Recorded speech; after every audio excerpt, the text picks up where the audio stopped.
机关头，而他的对手呢，是来自新疆浙城的肉店的老板，叫阿凡提。这个进画面的这个少年是不是阿凡提的儿子呀？没有，他刚才在查说他是他的学生，他带的学生。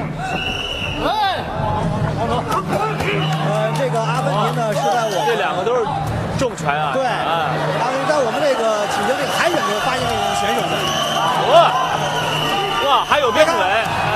一看他这个躲闪，以前绝对练过这个拳。你看，他主要靠他的躲闪。哎，这场比赛非常好看，有百心擂台。哇，大开大合的出拳，看。今天何立新重拳，何立新顶不住了，被强毒了。我们场台张婷再来进了强毒，要保护他。我估计何立新还能顶下。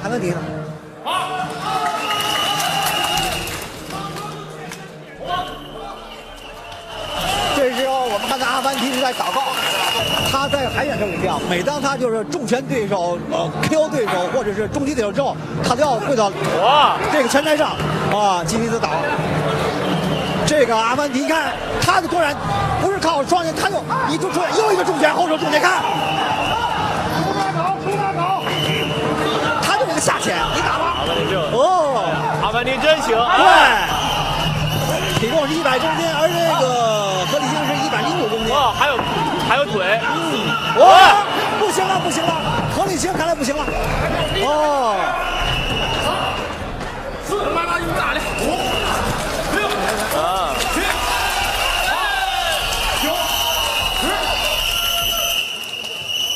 这样的话，阿凡提今天第一场比赛比赛结果，蓝方优势获胜。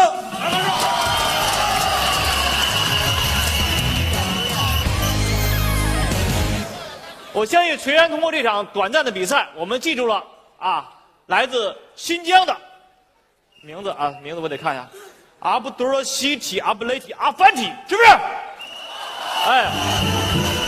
我们期待你有更上好的表现。好，同时阿凡提将获得李大厨调料基金提供的手机一部。